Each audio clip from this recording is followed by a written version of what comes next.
I got pregnant as a teenager. It was just like robbing Peter to pay Paul. I couldn't do that, and I didn't want my child to go through that. I had to find a way. So my first endeavor was actually a childcare center because I saw that childcare cost so much. It was taking my whole paycheck.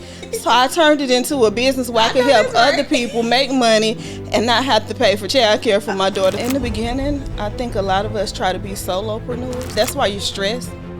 That's why you're frustrated. When I was in corporate America trying to work for other people, I did notice that sometimes they don't care about you as an individual. You're just like a machine. Sometimes they get in relationships because of the money and they're stuck in toxic relationships. So sometimes I feel like, women, if we have some sort of independence, that way you won't get stuck in some of these toxic relationships just for money. I tried something, it didn't work out, it failed, now I'm gonna try something again, and I think a lot of times in business we have this like pride, but we also have this like shame and guilt. Ghetto. Good idea, now we buying merch. That's ghetto. Payment miss. Ooh, the ghetto. Say she quit. Ooh, the ghetto. Late on your rent. Rent is ghetto. New event. Ooh, the ghetto. Invoice in. That ain't ghetto. Money spin. Oh, that's ghetto. Hold on, it's kind of ghetto being a CEO.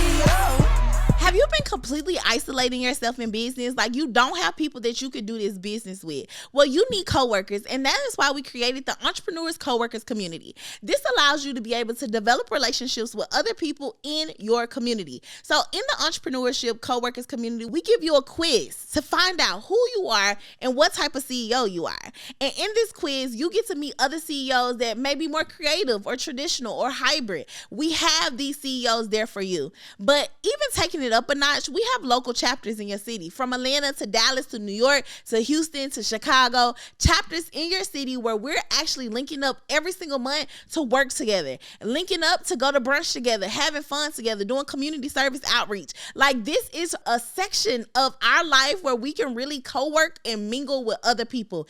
It's time for you to get some coworkers, sis. And this community is completely free. Just because you're watching this podcast, all you have to do is pause the podcast, click the link below, take the assessment, get in the community, and I'll see you there. Bye, coworker.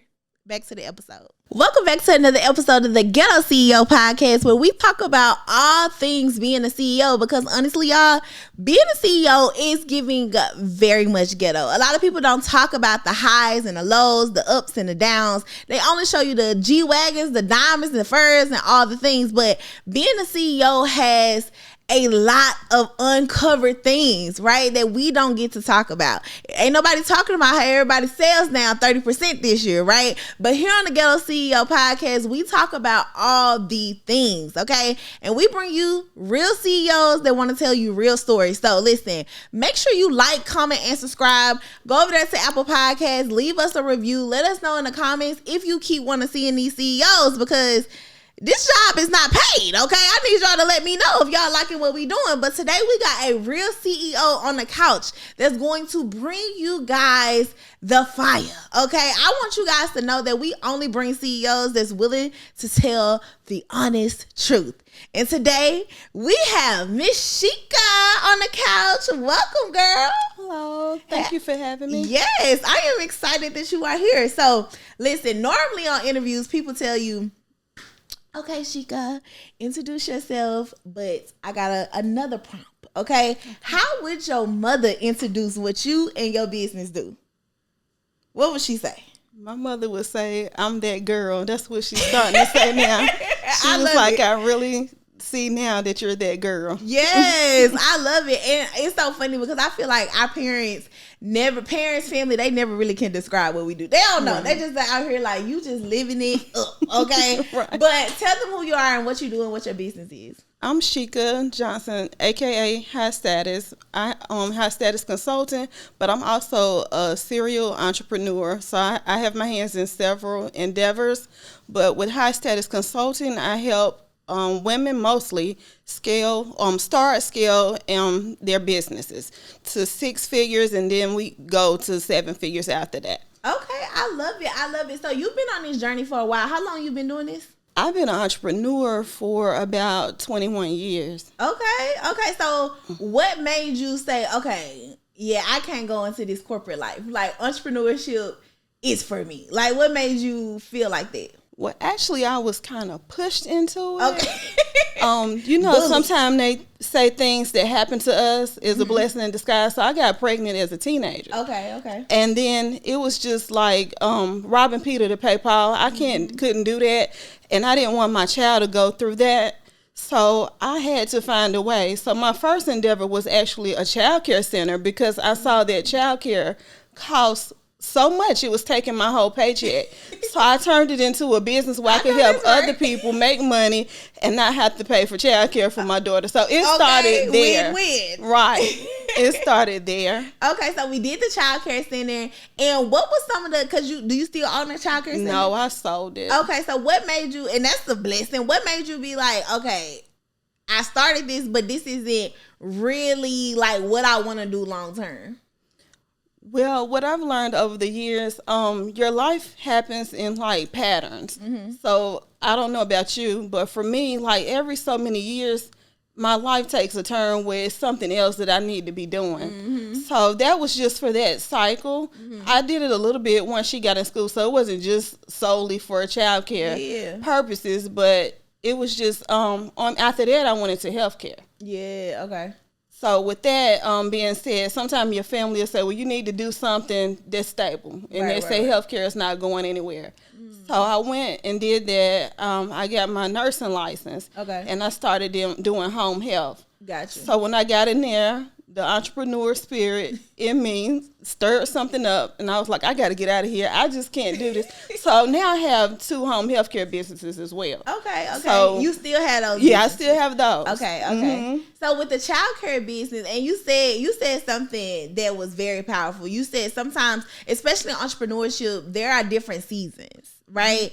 And a lot of times we are like fighting against it. Right. I know there's somebody listening that's like, oh, girl, I'm in this season right now. Right. But we like fighting against that. We like, no, this is what I know. You know what I'm saying? I know childcare. I've been doing this. Like, what gave you the confidence to lean into it? Or how did you feel? Like, were you comfortable, or was it like, I don't know if I should do this? Well, at first, anything new, you're going to find uncomfortable sometimes, especially if you haven't been born into it, like if it wasn't like a family business or something that you were around. Yeah. So a lot of my friends were older than me. They were entrepreneurs as well. So I did have a mentor. Okay. She did childcare, and she helped guided me with that and everything. Okay. So then you went into the home healthcare business. What were some of the struggles with the transition? And now you still have this business. Any struggles that you started to go through? Now, in the beginning, I think a lot of us try to be solopreneurs, and that is not good. That's why you're stressed. That's why you're frustrated. You have to have a team. Yeah. So at first I was the team and the boss. Right. You can't do that. In order to scale, you have to get a team. Yeah. And sometimes we struggle with if we have the right team members, worrying about that. Yeah. But just be, slow to hire, quick to fire. Yeah. If something's wrong, you don't know what anybody's going to do until they come into there. Just kind of look for signs or whatever. Give them guidance, if it's things that you don't like. But once you start seeing it, you have to get rid of them. So now I have a team, a powerful team. So I'm not as hands-on with it. I'm just pretty much the owner. Yeah, I love that. And so as you were building this team, was there any lessons that you started to learn from this process? Because I know when I was building my team, baby, I didn't know I'm an only child. Okay, so I didn't know that all of these people had these emotions and feelings that you had to listen to. And I was like, what do you mean? Like, I pay you, Right. So is there any lessons that you feel like you learned along the way while you were building this team? I did. When I was in corporate America trying to work for other people, I did notice that sometimes they don't care about you as an individual. You're just like a machine being there. So I learned to kind of listen to what they need. Sometimes if you fulfill what they need, you get better work performance out of them. Like I listen to what they have going on in their personal life sometimes. Yeah. And kind of see, well, what can we do, to kind of help this or whatever. I care about, like, if their kids having, graduation or something. We'll do gifts or something for graduation. You just got to kind of be involved, with them as well. So, emotionally they're kind of stable or they feel like you care about them. No, absolutely. And I think that's the thing, because I feel like now I'm a better leader than I was before, right? And I do think that there is like an evolution that you go through, right? And especially you said you started as a teen mom. What do you feel like the evolution as a CEO looked like for you? Well, starting as a teen mom, it definitely don't look the same as it do now. Yeah. I see the importance of, like I was saying, taking care of your staff, making sure they're good, listening, being able to know their personalities if they come in and you can tell something's wrong. You know, having that side conversation with them, sometimes it goes a long way. Yeah. You never know what a person's going through, and it does affect their work performance. Just have a listening ear sometimes is there. And if it can't be you, like, have somebody in your team that's that type of person that can, you know, supervise a position that can kind of listen sometimes. You know, that's a good thing that you said, because sometimes we got to know ourselves first, because you got to know if you really not like a nice person. You know what I mean? Like, you got to just be like, you know, that's just not my skill that God gave me, you know, and put somebody else in place, because it doesn't alleviate the fact that people still need it. You know what I'm saying? Like, you just got to have the right people in place. All right, y'all. I know y'all are tuning into this Ghetto CEO podcast episode, but I had to bring y'all a special guest, okay? I want y'all, what you say, buy real estate, don't wait, what you say? Don't wait to buy real estate. Buy real estate and wait. Yes, listen, tell them about your program that you have. Yes, so my program, what I do is I'm a real estate investor. I buy cheap distressed properties out of state, fix them, furnish them, and rent them to travel nurses. And some of the properties, I rent them on Section 8 because I like to get my money on the first of the month. Yes. So what I do is teach people how to do the same. Right now I have over 500 students, and every day we're closing. You can check my page. I have so many testimonials. So we buy these properties close to the hospitals. A lot of people think during COVID is when, you know, now that COVID's almost gone, the nurses and the business travelers has gone down. That's not always the case. And some people always think that you have to buy in a big city like Atlanta.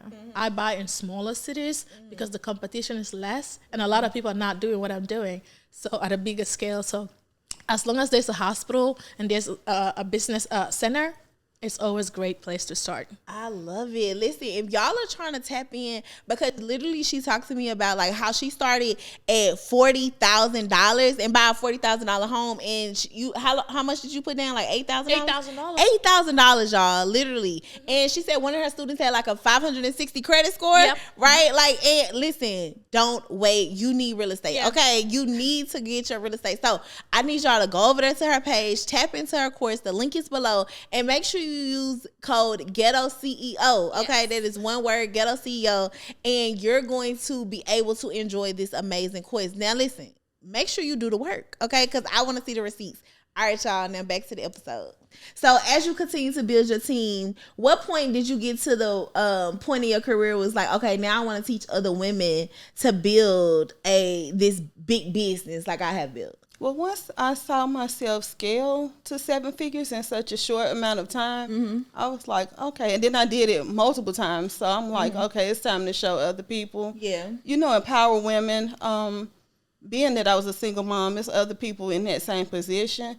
Sometimes they get in relationships because of the money, and they're stuck in toxic relationships.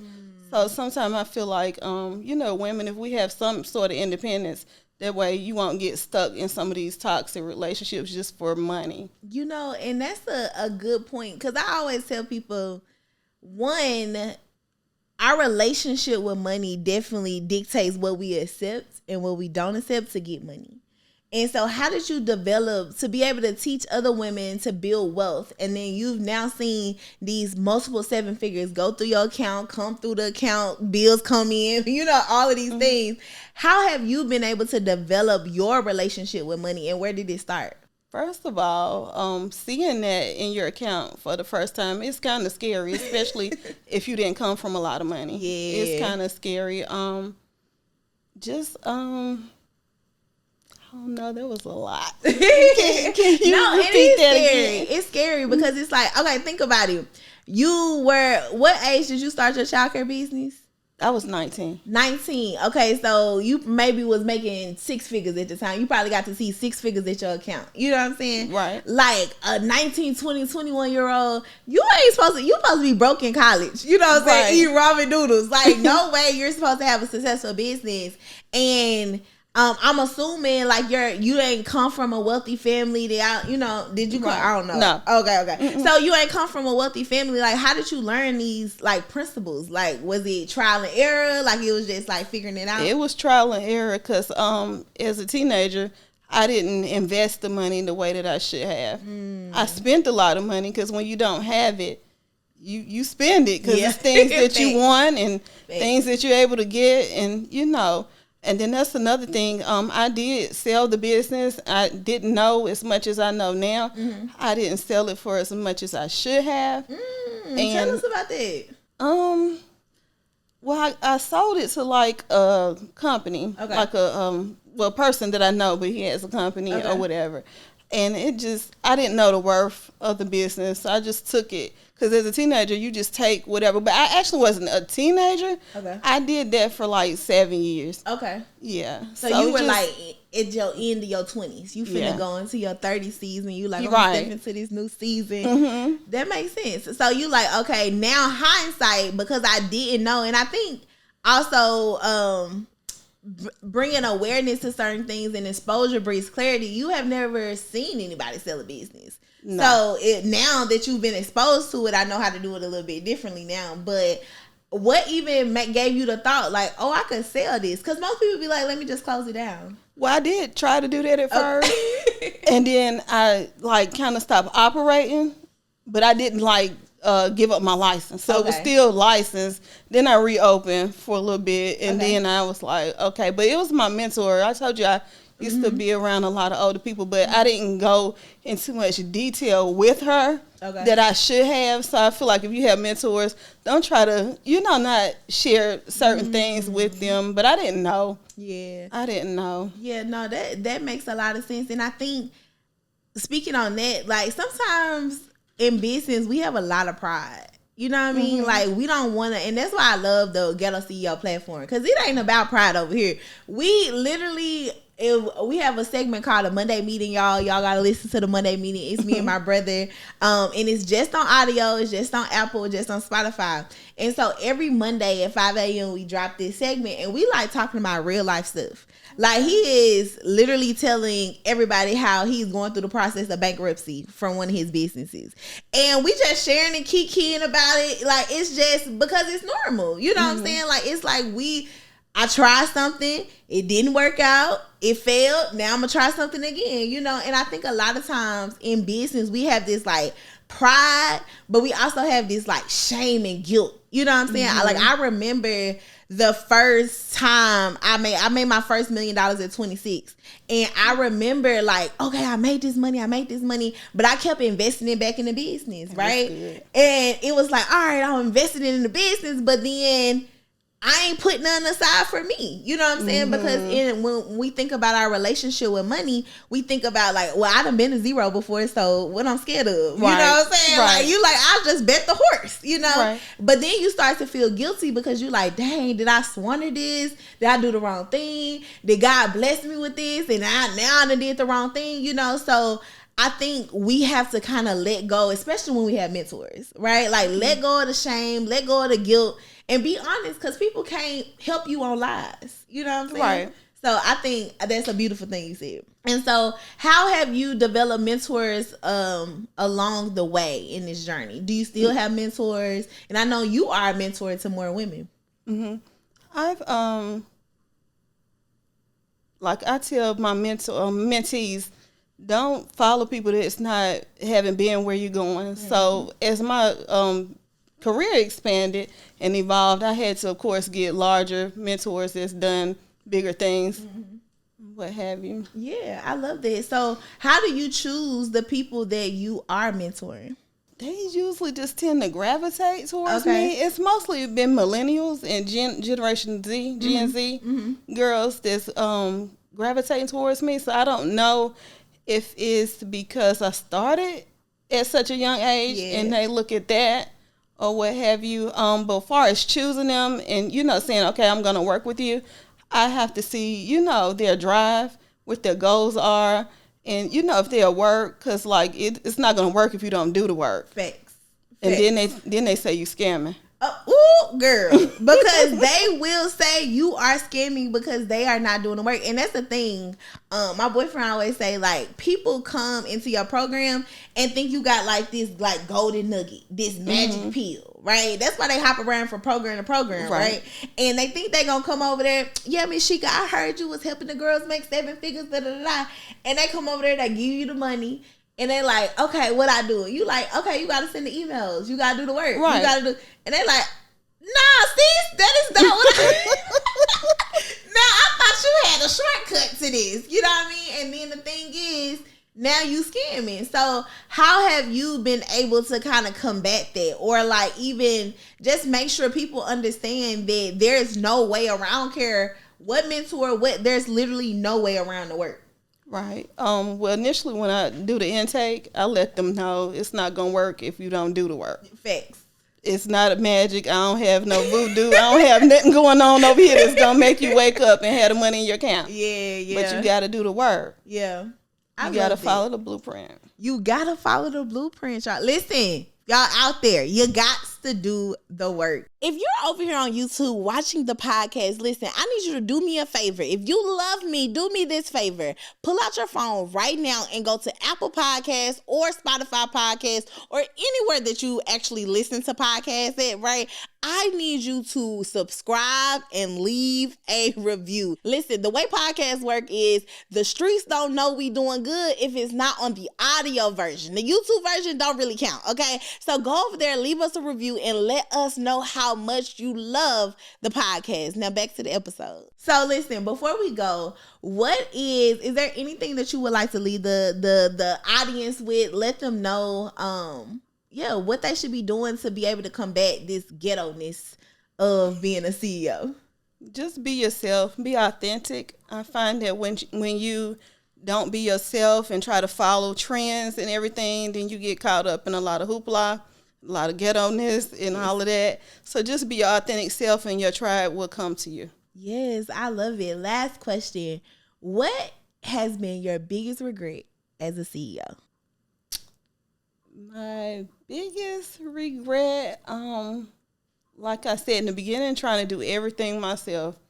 If I had got the team together and start worrying about, well, you have to worry about if you can trust them, but you can't like dig too deep into stuff because you don't never know what you're getting anyway. No. You don't know until they start working for you. If I had done that sooner, I probably would have scaled sooner. You gotta trust people, y'all. You gotta relinquish control sometimes so that you could be able to grow. I thank you guys for listening to another episode of the Ghetto CEO Podcast, where we talk about all things giving ghetto with being a CEO. Make sure you like, comment, and subscribe. Leave us a review and just keep watching the episodes. I don't know what else you would be doing. Just binge watch everything. I will see you guys later. Bye, y'all.